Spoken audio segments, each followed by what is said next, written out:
All right, folks, welcome to Chapter 8, Part 4. Yeah, it's kind of like Chapter 2. We had a few parts to it. That's okay. Um, there's a lot to discuss in this chapter. Okay, Chapter 8 again is about pursuing strategies, either related or unrelated business lines. When do we expand? When do we not? Um, okay. So we left off somewhere here, talking about diversifying and unrelated versus related. We've covered that previous video, talked about most of the time, basically, you shouldn't go into an unrelated business field. And if you actually examine most companies that do diversify or they get into more diversified, you come to find out that they're not unrelated. There's overlap, there's knowledge that pairs up nicely. So there's pretty strong rationale to do that. Why does an agent, a CEO have to do that? Because they have to defend their decisions to the principals, the owners, the investment class. And if they can't do that and they can't use logic and ration, and I should really say business logic and ration, then better off not go into whatever you're doing. As the book said, there is a caveat to that, or a rule, no, not a rule, an exception to the rule. And that is when an investor, a shareholder, the principal can't invest in a certain business, industry, or line of business external to the company for one reason or another. In fact, the only way for them to partake in that would be through their ownership of their business. Okay. And then that business can go into it. So if the investor class, if the principals don't want to go into that business line and you're the CFO, CEO, or the agents, the executives, you don't want to go into that diversified business line, because what ends up happening is the investors will they'll start devaluing your stock. In other words, they'll start selling off shares. And when sellers outnumber buyers, the stock price goes down. And your job as an agent of a company, the CEO, the executive leadership, is to get the stock price to go up. So it forces it to go in the wrong direction. All right. So in the last part of chapter 8, they get into assessing and analyzing a company that has various investments in other business lines, how you can analyze them. I thought maybe I still might use this as a final project for you guys, but I'm still trying to figure out a good way to do that. By the time you see this video, I may have already figured it out, but a way to do that where it helps develop your business acumen, because ultimately that's what we want to do here. So you start understanding all of the stuff that I'm talking about. It starts registering to you, and you put that overlay or that framework on your, like putting a mask on that tells you here's how to look at the world based on business. So that's what we want to occur. So again, chapter 8 in this latter part is just talking about analyzing the company. They have a 6-step process for it. We're going to just dive into the process. We might use it later. Right now, I just want to show you what it looks like. So one of the things to analyze a company that's diversifying, I don't like that word, that's going into different business lines in either related or unrelated fields. There's certain things you're going to want to look at. Number one is the company choosing attractive industries. What are the market size and projected growth rates in those industries or markets that they're getting involved? How high is the competition? Is it very intense, or is it pretty low? And now's a great time to get in there. What are opportunities and threats that are going to come at you in this new industry or new environment? Is there opportunity for cross-industry strategic fit? When we looked at both the vertical and horizontal integration, which just means somewhere in the value chain or a competitor, and uh, trying to grow via that way of doing it, which would be considered a related business. Um, when you're doing that, is there an opportunity to take one core competency of the company and your core competency as a company and put it together, and maybe it can have a baby, and the baby could be a sustainable competitive advantage or something. So, is there a good strategic fit there? Resource requirements. Is there overlap? Maybe both companies have to purchase aluminum, and you know all about the aluminum markets and buying those raw materials. Are there seasonal or cyclical factors that are going to have an impact? Currently, with the pestle analysis, the political, the economic, the social, regulatory, political, those in all of those environments, what impact do they have on this new industry or new market that maybe the company is pursuing? Is it profitable? And remember the relationship. If profit margins are high, then it's going to continue to have new entrants and people trying to come in to get that money, which is just logical. And they'll keep coming in until profit margins decrease. Okay. That's just how a competitive market works. And then, how with the industry, is there a lot of uncertainty, business risk, a lot of unknowns, or are there a lot of knowns? And that kind of takes us back to, yeah, we got to do it. Jumping back to our master strategy and tools. Oh, there we go. Actually got close to hitting it. Um, this one. How do you align your financial risk relative to the business risk? Because if business risk is like super volatile and super high, then maybe that's an opportunity to take money and invest it into a venture or mitigate it by bringing in another competitor to go down a certain rabbit hole to produce something new that nobody's figured out. Nobody knows how to do this yet. And when you do that, you want to make sure that the money you're using to invest in that is money that can be lost. Okay. Because if it's never been done before and nobody knows how to do it very well, maybe it's make a new type of computer chip or whatever they call those new motherboards. Nobody's able to figure out how to do something that's 90 times faster than what we currently have. Um, the IBM or Microsoft, whoever's pursuing that, knows they're going to blow a lot of money until they finally get it right because they have to experiment, and that's costly. So when that's going on, you want to align your financial risk relative to that. Who do you get money from when there's a strong chance you're going to lose this all? Venture capitalists, companies that are doing very well, quite frankly, and have a little extra money sitting around. They don't know where to go.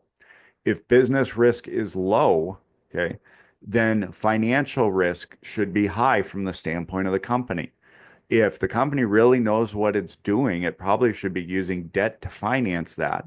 And then they take their other capital, their other money, their retained earnings and those types of things, and then they go pump it into the 2.0 version or the new and improved version, or a new product line or wherever this is going to head to in the future. So that's how a company aligns their financial risk and their business risk in order to maximize their position. Now, why does the company do that? Why does a company want to use debt if they really know what they're doing? Because if they really know what they're doing, then there's not a lot of business risk. They can take on financial risk by borrowing money that they know that has to get paid back monthly or annually or whenever, with principal and interest payments. Then there's the time to take the risk. Okay. Or the financial risk is when you know what you're doing because you can forecast and foresee what's going on. So all of this, aligning business and financial risk together, is what we're shooting for. Okay. So that's step one in evaluating an industry's attractiveness.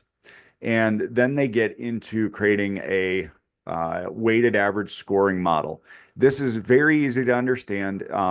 Now, I've had a couple students say to me, Bruce, I love it when I see this type of thing in a textbook, but how do you get this information? Yeah, especially if you're not in the industry. So it'd be great if I could have you guys go out and analyze, and maybe through Chat GPT now we can do that, but analyze three different industries and their attractiveness relative to something. So, and the answer is you don't usually have that information. Some companies have business intelligence that will they'll go find this information and then they have to figure out how to code it. Coding it is just putting it into a logical framework uh, that keeps things relative. Okay. And when they do that, it's common, especially in this case of analyzing the attractiveness of an industry, to do a weighted score. So for one industry, resource requirements might be very important. Like, and if you don't have it, then this isn't going to work. Versus another industry that you're analyzing doesn't need new equipment or a lot of resources or a lot of people. So we have to adjust that relative to something. So here the authors just made a scoring model to analyze different industries and their attractiveness and then give them a score. Now on the next couple slides, we're going to jump ahead. Now let's jump ahead in a minute. Okay, step two, you need to understand the competition. Okay. Is the competition really hard and heavy? Are we going into the airline industry where I think it was Warren Buffett that once said you couldn't do something more foolish because the level of competition is so high. So here's some of the analyzing the competition. Is there any market share that's available, or maybe there's a lot of market share that's available, and saturation in this industry is a ways off? Um, Analyzing your costs relative to a competitor's cost. We talked about this before.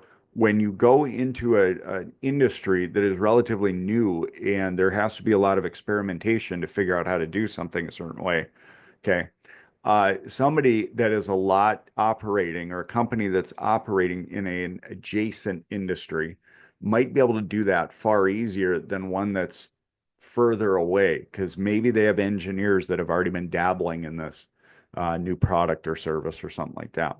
Um, Buyers' expectations in that industry or that market, and what is a level of satisfaction, and maybe the customers have yet to receive that ability to benefit from the strategic fit of that industry and the other businesses. So strategic fit, caliber of strategic alliances and collaborative partnerships. Maybe you're trying to go into an industry where this has already been done. I would use artificial intelligence as an example right now. Oh, I couldn't remember that guy's name from before. That was the big dude that was doing the artificial intelligence and the chat GPT thing. And I just found an article that was talking about him, and then I lost it. In the world of artificial intelligence, you've already had your strategic alliances and you already have your power players that are in there. Trying to get in there now, especially if you don't have billions of dollars to invest, it the market may already be saturated. 5 years from now, things might be very, very different. And maybe there will be a way to have an artificial intelligence that's created that is highly specialized. Um, Brand image and reputation. Okay. How important is reputation in this new industry? Does the company currently have a good image for this industry? So something just popped into my mind is if you talked about Monsanto trying to come up with organic foods or promoting something like that, the world would have a really hard time with that because we don't see Monsanto uh, is the tree huggery. I probably should just stop right now. Most people, though, don't see Monsanto as kind of that way. Okay, wrong image if they're trying to get into wholly organic, non-genetically modified foods with whatever. Monsanto is known for the genetic modification. Okay. By the way, somebody asked me one time, just trying to read me politically. I don't have a problem with any of those players. I don't have a problem with anything that goes along with that. I think the world genetic modification has actually done a lot to feed parts of the world that weren't able to be fed before, dwarf wheat and things like that. Uh, Competitively valuable capabilities is there machinery that we don't have. And then profitability, or what we can achieve for profitability relative to competitors. And again, there is so much going on there. That's why they create matrix like this. So here, they gave a weighted competitive strength score for a diversified company's business units. We're taking the thing from before and just giving it a weighted average and plugging it in. From there, the textbook creates a matrices, nine quadrant thing to evaluate attractiveness. So on the one dimension, we have competitive strength or market position of that which we are analyzing, and in the above and beyond, or excuse me, the vertical, we have industry attractiveness. Okay. So if we're looking at an industry where we have a lot of competitive strength and strong market share, and it's highly attractive, well, that's probably where we're going to want to go. Okay. If it in that industry that's rated like that, one where we don't have any competitive strength or market position in any capacity, um, and it's not very attractive, well, we're probably not going to want to go in there. Now, again, the thing that drives me nuts about this chapter is the authors, whoever created this, just made a matrix that pretty much forces um, the the limited or partial diversification as opposed to an unrelated business line. Because by the very nature of it, if you have a competitive strength in that market or that industry and you have a lot of market share in there, well, then you're probably in a related business. Okay. I mean, it would make no sense to do that otherwise. So sorry, pet peeve. Um, they're just analyzing the matrix in this next one. Uh, Matching up the value chain, not necessarily, well, supply chain, value chain, however you want to look at it. The value chain is not the same thing as the supply chain. The value chain is what is that provides the value proposition. How is that being achieved? It's kind of like what makes up all of the steps in the core competencies that make the sustainable competitive advantage, which comes from the value discipline, so on and so forth. Okay. Um, Abilities to reduce costs through scaling and trying to capture economies of scope. Again, can't do that in unrelated business lines. The ability to transfer skills, technology, or intellectual capital from one business to another. How easy is that? Again, in a related business, that's going to be far more likely than in an unrelated business. And then lastly, share a respected brand name across multiple product or service categories. How likely is that? Gain selling Pizza Hut flavored uh, scent beads to put in your washing machine, probably not going to work real well. Okay, Pizza Hut may probably not going to want to do that. That doesn't really make sense. But Gain and OxyClean, that's a different story. All right, step four, evaluating the resource fit. Is there a good resource fit? So you want to analyze the business, the business line we're looking in to get to individually, and the strength of the firm's overall mix of resources and capabilities. So just as far as resources and capabilities, is there a good match or link up? And does the firm have sufficient resources that add customer value to support its entire group of businesses without preventing itself too thin? Okay. So again, that's why, at least it used to be said, often mergers and acquisitions are don't a lot of times they don't create value for the parent firm that's going after these businesses. Why? Because when the desires, incentives, that might be a better word, are aligned between the principal and the agent. And when the owner is the operator or the principal and the agent are one and the same, then by the very nature of it, you have aligned incentives. Okay.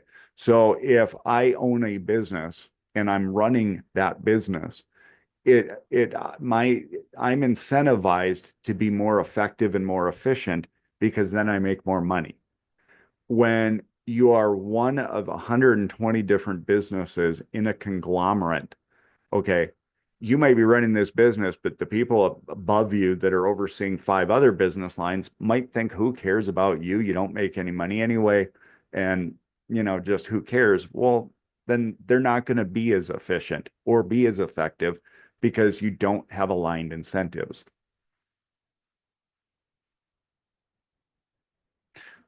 They're just defining resource fit in this one. This was kind of an interesting one, term I hadn't heard before. A strong internal capital market allows a diversified company to add value by shifting capital from business units, generating free cash flow to those needing additional capital to expand and realize their growth potential. Okay, so now he's talking about, crap, do I go up or do I go down? I think down. There we go. Okay, so we're talking here kind of about aligning this.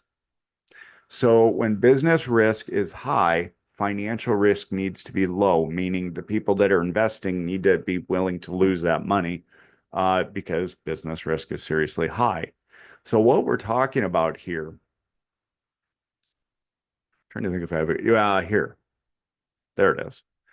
When we know a product line that's been operating for a long time, we know that, let's say, is in the maturity or decline phase of business. We want to fund that part of the enterprise. So if you're, let's say, General Electric, and they have a business line that makes General Electric light bulbs or LED light bulbs, and they've been doing it for like 10 years now, so they're really good at it. General Electric is going to want to fund that operation with debt. Why? Because they know how to do it. They know how much, within reason, how much revenue they're going to bring in next year because they've been doing it for 10 years and they can forecast and figure it out relative based on many factors how much they're going to sell this year. So what General Electric does is they go to the bank and then for all the machinery in that department, they try to borrow money and they're borrowing money to basically amortize this machinery. Now, why would General Electric do this? Because General Electric wants to take the equity and the money it has that they want to align the financial and business risk. So they want to take the money that they have in retained earnings or that cash, you know, nest egg that they're sitting on. They want to take that money and they want to plow it into either product lines or other business units that are way over here in their life cycle, ones that are in the introduction or growth phase. So what they'll do is, again, they'll finance the operation that they know how to do, and it's very stable business with debt. They'll take the other money that they have, the cash basically that they have, they'll go plow that into higher risk, higher business risk ventures. And they're playing this game and the entire time where they maximize their position and take over the world. So when a company like General Electric goes and it analyzes a potential product line to get into, the first thing they do is they ask, do we have a product line like this? And do we have the data of all the earnings and the financials from that similar product line? Because what they'll do then is use percentages and they will try to forecast what the cash flows will be for this new upstart business based on these life cycles in introductions, growth, and maturity. And they'll model the financials very similar to what happened 20 years ago when they did it with LED light bulbs or whatever. So you're aligning all this. Now, here's where an interesting theory comes into play. The theory is if a company can obtain the resources, the financial resources to go and invest in a project that has a positive net present value, then the company should invest in it. So basically, if any idea, any new product line that gets introduced earns enough earnings where it's a positive investment, then General Electric should go find money from somewhere to invest in that project and therefore grow the company exponentially. Okay, that's the point. So the problem is in the real world, we have limited resources and companies do get to a point where they can't really get money from other places without there being enough negatives where it says, "Oh, hold on." The other issue is you think it when General Electric is analyzing these ideas, they use something called a capital budget in the IRR NPV, or modified internal rate of return or net present value calculations. So these are the cash flows of the business ideas or investments or requirements that they're looking to get into. In order to figure out if they can pay that, they use their weighted average cost of capital, their cost of debt, and their cost of equity. Their cost of debt is what the bank or the bondholders are charging them. The cost of equity we learned through that capital asset pricing model calculation. So you take the weighted average of the debt and of the equity, so whatever percentages of those, and then the CFO says, okay, our hurdle rate is just to make sure we're okay, is 2 percentage points higher than our weighted average cost of capital. So then all of the managing engineers and business practitioners and financial people know if a project has a rate of return that is higher than that hurdle rate, then the executives need to explore that further and see if it's worthwhile to do it. The next question is, well, is this project, if it's new, how do we fund it? And if it's highly speculative, we're not sure what level of risk this is, then what they need to do is they need to get the money from those sources that they're willing to risk and lose. And that got us into the venture capitalist and those types of things. So General Electric, if they go into what they think are going to be highly lucrative projects, but they're very experimental right now because nobody knows how to do this. Maybe it's quantum computing or something like that. General Electric is not going to invest tens of billions of dollars in that if it's unknown. They might put up $10 million to explore something like that, but they're not going to do $10 billion, regardless of the weighted average cost of capital and those other things. Okay.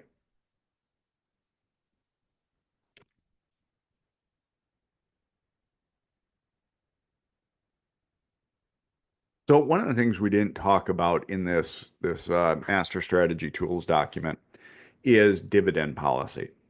So I added this in here. This came from a book called Corporate Financial Strategy. I think it was from 2008. It was actually from Great Britain. But I was trying to find a way to explain corporate financial strategy to students, and this book laid it out really well. It's no longer in print, but it helps explain things a little easier than trying to do this via numeric or perspective, or a prospective or a forecast in an Excel spreadsheet. So if a company has like General Electric in their light bulb division, they know how to do this, they're really good. They're going to finance it with debt. The problem that happens is if General Electric is continually sitting on lots of money and they don't have any new and improved business investments, okay, the investors are going to say that's not your money. You need to pay that back to us. So that means they're going to pay out, General Electric will pay out or increase its dividend to get rid of that cash because they don't have any more bright ideas. You can understand how that's a danger for a CF or a CEO and a CFO if they're having to pay out that money, because what that says is they don't have any more bright ideas. Um, so that's the relationship with that. One of the things I love about business and combining the finance and the business and those things together, if you understand it, you'll understand private business and you'll understand publicly traded business. It's all the same game, okay? And it's the game of these things that we're talking about, okay? Uh, and you don't need to use fancy words like dividend. You can just say, or retained earnings. You can just say, wow, that's the cash that General Electric is sitting on, that they aren't using it for anything at the time. So they can do whatever they want. Well, that's not their money. They need to pay that out. So then they go out and try to come up with brighter ideas. Now, one of the other arguments that we have in this day and age is should companies ever pay out dividends anymore? Because 50, 80 years ago, okay, my grandmother would get, or great grandmother would want to get stocks or an investment that paid her some money off of that investment because she needed something to live on. Okay. In 2025, almost nobody needs a dividend anymore. So if you're a stockholder and you're getting paid a dividend, I used to get this on a number of shares. I had Ford for a while, I had General Electric for a while, and I remember I would have maybe like 200 shares of General Electric stock, and I would get paid a dividend, and I would get a check deposited in my account for like $11.32. And the problem is, it's like, what am I going to do with $11.32? I can't hardly even get a meal at McDonald's anymore for $11.32. So the question is, General Electric, why not? Why don't you just keep that money and try to come up with an idea to go plow that into another product or project or something to go make more money because I don't want that money back because there's nothing I can do with $11.32. The reason though, and I do think it still matters, is even though people don't want the dividends a lot of the times anymore, the problem is if a company goes from paying out a dividend to stopping to pay out a dividend, what ends up happening is they lose those investors that wanted the dividend because they're no longer getting it. So what happens is you have a surplus of investors that are selling the stock relative to those buying it. So all of a sudden, because of that misalignment, you sellers outnumber buyers and the stock price goes down.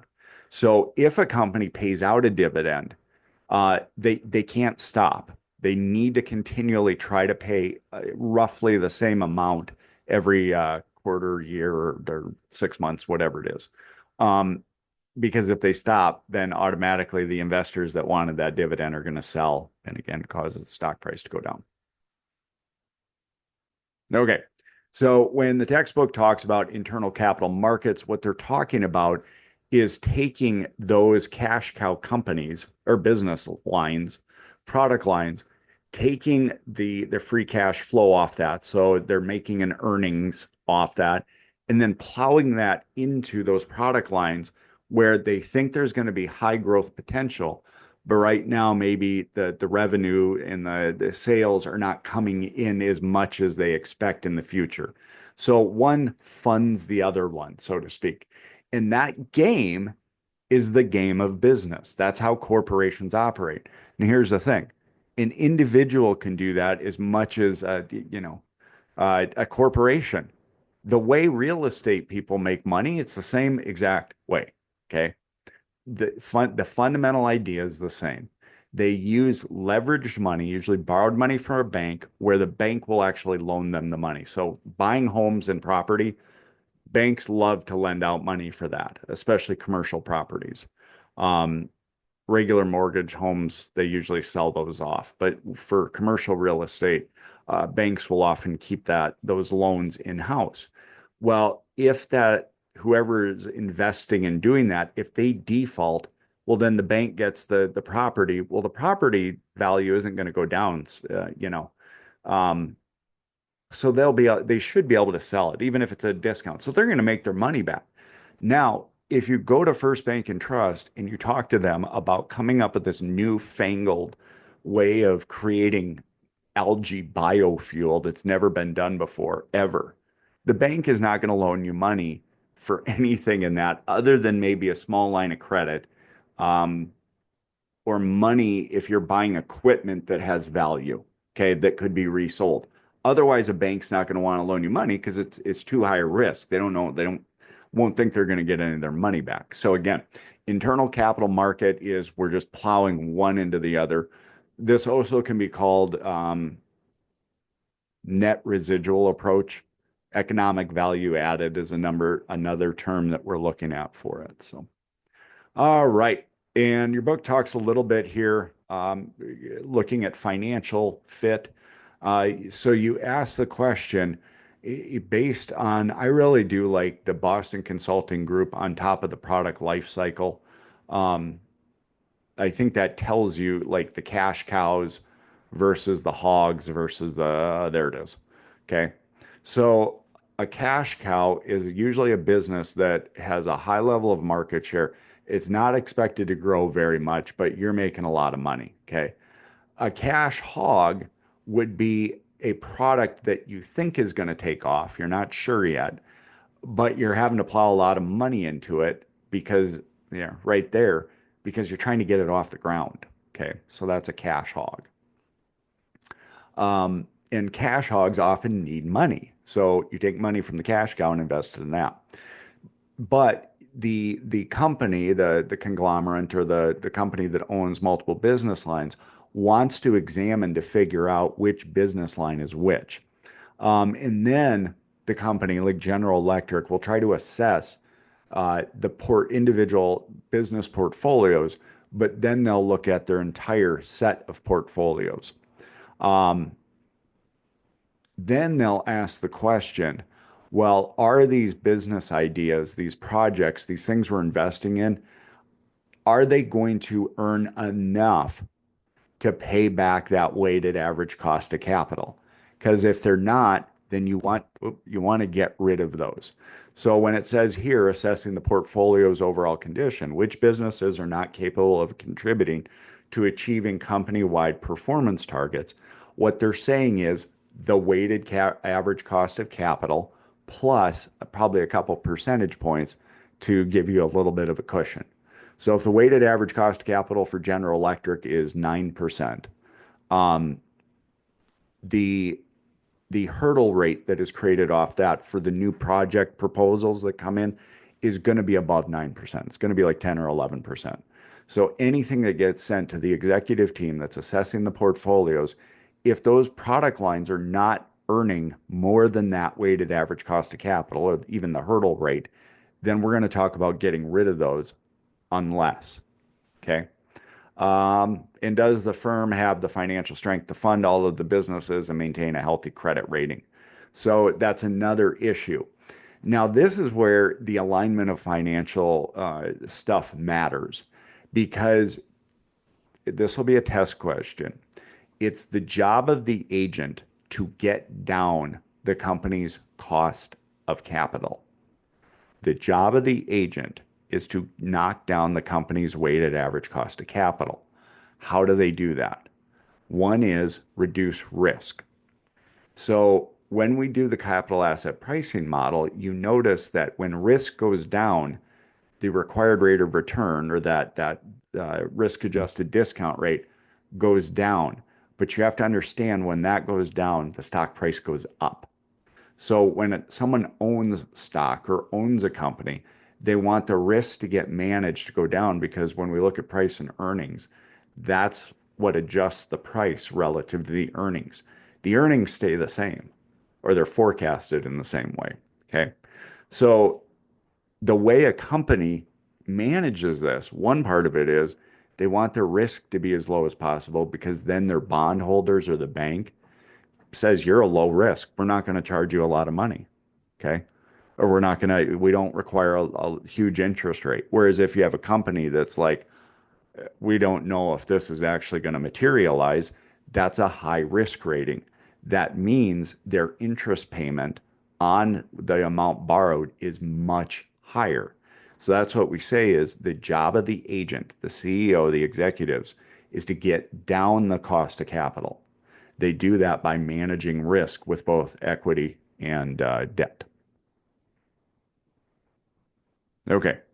They're just defining cash hogs and cash cows. A cash hog generates operating cash flows that are too small to fully fund its operations and growth. A cash hog must receive cash infusions from outside sources, whereas a cash cow generates operating cash flows over and above its internal requirements, thereby providing financial resources that may be used to invest in cash hogs or other new acquisitions or business ideas. And now your book's going to talk a little bit about how to handle this. Okay. This, you need to have that seared into your mind. Here is a reason to keep the cash hog. And that is usually the question mark in the Boston Consulting Group matrix. Okay. One of the reasons you don't want to ditch the dog or ditch the hog. I'm sure that's probably why they picked hog. The reason you don't want to ditch the hog is because it might have a strategic fit with other business units. Okay. That's number one. Number two, capital infusions needed from the corporate parent are modest relative to the funds available. So maybe the cash hog does need money, but maybe it's not. We're not talking a lot of money. Maybe it's just a little bit relative to the scope of everything. And especially if the product you're producing is that's a cash hog is a complement to another product you're producing, it may make sense to not divest it and get rid of it. And the next one is if there's a decent chance of growing the cash hog into a solid bottom line contributor. In other words, yes, it's a cash hog, but it's going to grow and turn into a cash cow. Then you want to not get rid of it. Okay. I don't like how they use this. So they're examining a diversified company's non-financial resource fit. A diversified firm must ensure that it can meet the non-financial resource needs of its portfolio of businesses. So questions we ask is, does the firm have or can it develop the specific resources and capabilities needed to be successful in each of its businesses? So we're asking, other than the financial part of it, do we have the manpower? Do we have the expertise? Do we have the support within our company currently to support this business line? And are the firm's resources being stretched too thin by the requirements of one or more of the original businesses or a recent acquisition? Okay, so there you have too much that's required from too few people. Okay, maybe because you invested in a tech heavy business line or acquisition and you only have three IT people, it's like, well, you either need to hire 10 more IT people to help support this business line or this isn't going to work. You don't want your current team to be stretched too thin.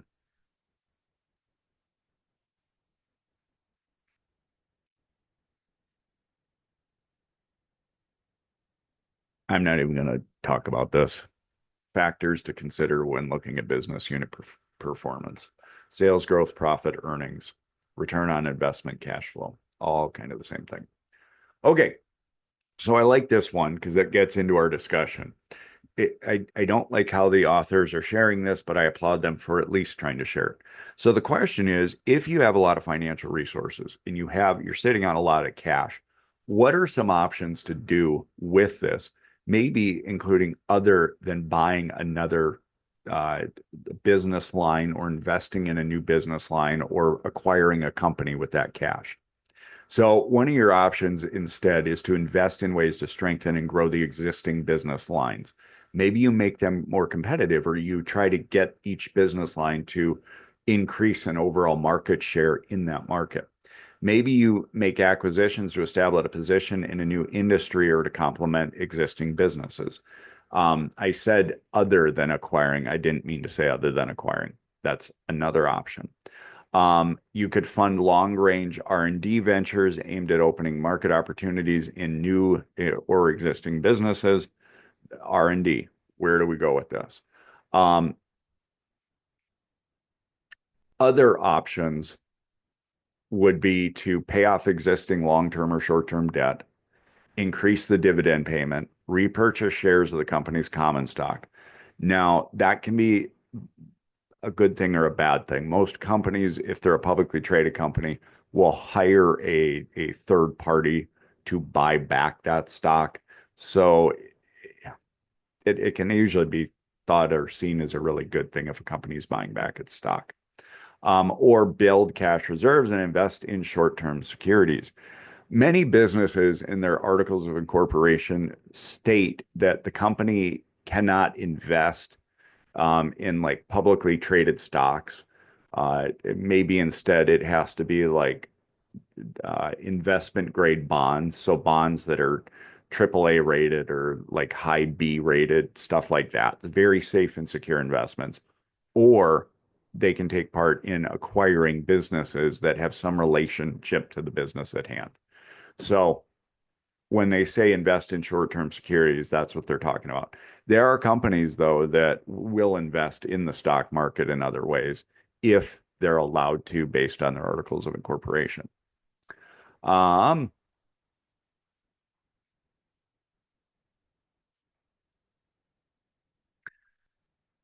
This again is from the 7 or 8 step process we were talking about before. Crafting new strategic moves to improve the overall corporate performance. What in the world does that mean? Here are some options or directions to move if you're the corporation and you're trying to strategically maneuver.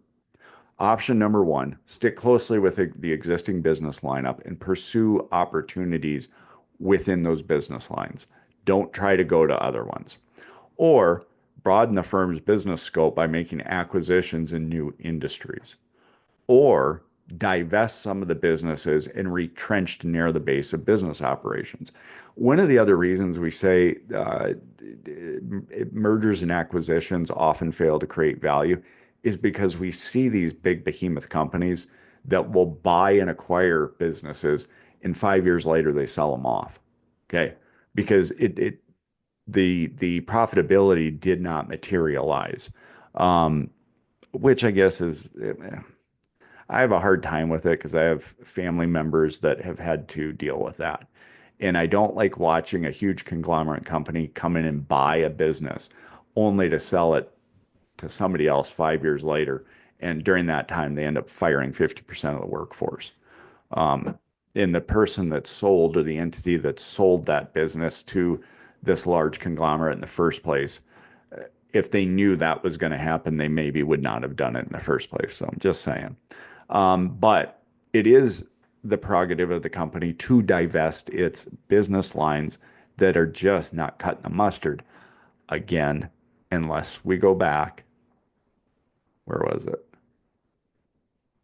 Unless that business line has a valuable strategic fit with other business units, or the amount that needs to get pumped back into it is relatively small, or there's a decent chance that there is growth opportunity to turn into something much bigger than it is.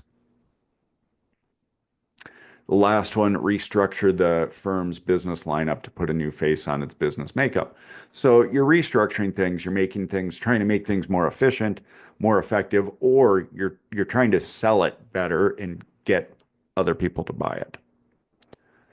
Unfortunately, for the summer edition, I at some point I'm going to rewrite a lot of these chapters and sections, um, especially for the in-person class. And once that gets to where I want it, hopefully I'll record those in front of a group of students and then we'll put those online. But right now, this is what you get. Okay. Um, One other option, maybe consider not growing if you're doing okay, or choose not to expand beyond the current lineup of the business. Makes sense when the firm's present business is attractive, growing, has many opportunities for growth, has good solid earnings, has a solid cash flow.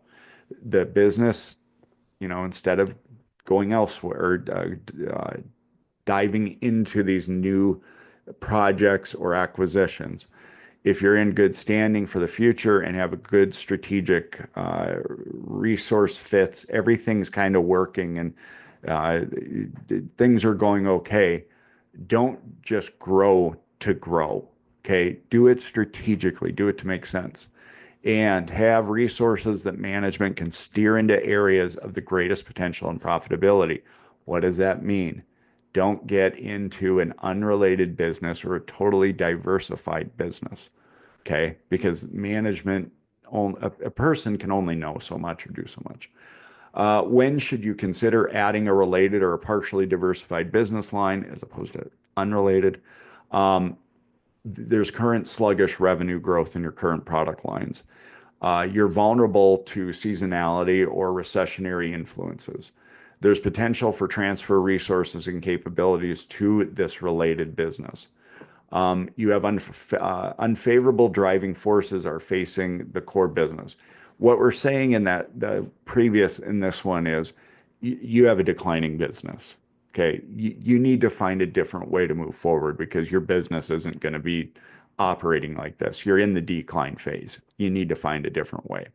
Last one, the acquisition of related businesses will strengthen the market position of one or more of the businesses.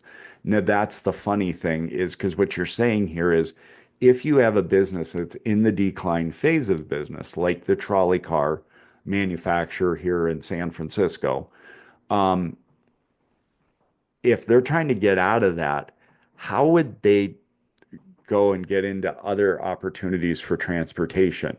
Because if they're declining, they have less and less money and not enough resources. So to invest and buy a car manufacturer would cost hundreds of millions of dollars in 1920 or 1930, and they're losing money. So bankers don't want to work with them. Equity banks, commercial, no, investment banks probably don't want to work with them. So it's like, well, how are you going to do that if you're in the decline phase? But it is possible strategically, and we have seen very brilliant business people do that. Now, next question, when should you divest? When should you get rid of a business line? Okay. When you get rid of a business line, most companies that we see do that are trying to do what's called retrenchment to focus on resources on building the strength and fewer business lines. So they want to get rid of those distractions. In essence, that's what we're talking about doing. So if the business line was at one time attractive, but now it's deteriorating and going nowhere, maybe it's time to divest. Businesses that have poor strategic or resource fit, so they don't fit well, probably because they were in an unrelated business. You want to get rid of those because they don't meld good with or in the same core competency or sustainable competitive advantage with the rest. Then a cash hog business with poor long-term investment return potential. So it's a product line that's losing money. And the product line is weakly positioned with little prospect of earning a decent return on investment. Those are all times when you sell those product lines, those businesses that you hold that are just not doing very well. Okay. Sometimes when that happens, they call it corporate restructuring.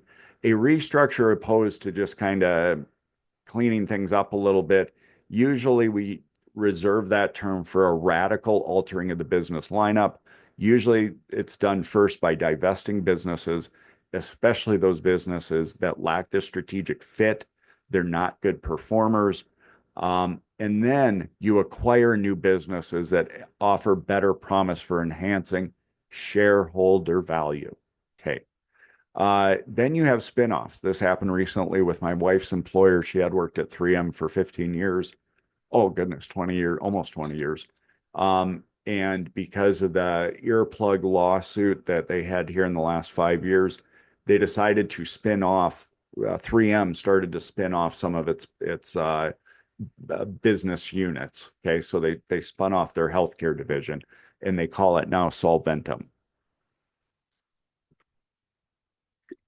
When a company does that, they can either, what they'll do usually is they'll take it to like a Goldman Sachs and say, hey, we're trying to sell this thing. We want to keep it publicly traded. We're 3M, so we're pretty big. We want to still hold shares of that. So an investment into that new company, but we don't want to own the whole thing and we want to get rid of some of it because otherwise this lawsuit's going to eat up some of our business lines because the amount of money they lost in this lawsuit was mind-blowing relative to the whole business. So they started to spin off some of their companies. They said it was just, oh, well, we just kind of came up with the idea and we thought it'd be, why not? Why not do it? They shared a video with me of the executives trying to sell the employees there, and it was horrible. It was so hard to watch. It was just like, well, I don't know why we didn't think to do this before. It's like, give us all a break. You're trying to get rid of this so you have less assets. And you're trying to protect these businesses from this lawsuit. I mean, that's what you're doing. I don't have any insider information or knowledge of that. I'm making a very generalized opinion and just leave it at that. That's what it looks like. I think most analysts would say that's what it looks like. But I'm not inside the executive's head. I don't know. So that's what a spinoff is. And then lastly, when should you do a corporate restructure or really shake things up? Okay. Usually that's necessary when there's a serious mismatch between the firm's resource capabilities and the type of diversification that it pursued. That's why you don't get in unrelated business lines. Okay. Or there's a match in some way with a core competency or the sustainable competitive advantage. There's good fit there. Or there's too many businesses that are in slow growth or declining low profit margin in unattractive industries. One of the things that can happen when companies spin off those business units is those business units, if the incentives are aligned with the principal, the owner of it, and a lot of times that happens when the owner and the operator are the same person. A lot of times those businesses can become highly effective and highly efficient that they couldn't do when they were owned by a huge parent corporation. Another reason when you should shake things up, there's too many competitively weak businesses that are in there. Maybe you have too many product lines that are not market leaders. Or you have product lines that are new technologies that threaten the survival of important businesses. Okay, then it's maybe we need to change some things. There could be ongoing declines in the market share or one or more of the major business units that are falling prey to more market savvy competitors. Okay, so competition is increasing and you don't know how to manage it and maneuver around it. Another time to shake things up would be you have an excessive debt burden with interest cost eating deeply into the profitability of not just the product line there, but all of your product lines. You borrowed too much. And then lastly, you took part in an ill-chosen acquisition that ultimately didn't live up to the expectations you had for it. Maybe it's time to get rid of it. Okay.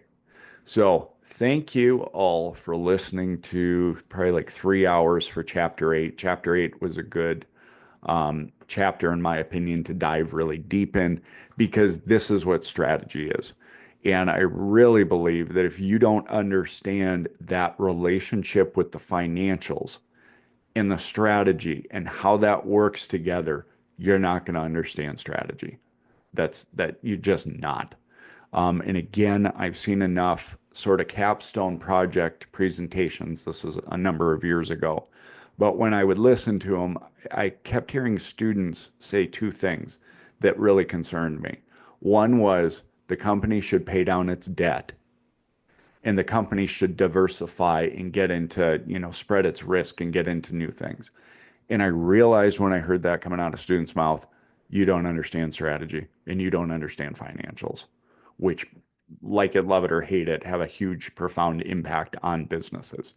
So we need you to understand that. You say you have a business degree, then you better understand the relationship with all those things. I would encourage all of you to consider watching these three videos maybe 2 or 3 times, because again, you're going to tell other people you have a business degree. If you don't understand this, then you miss the big part of what this whole business thing is. So I'm sure you guys will. I'm sure you'll do fine and understand this in the future. Take care, and we will see you in chapter 9. Peace out, sauerkraut.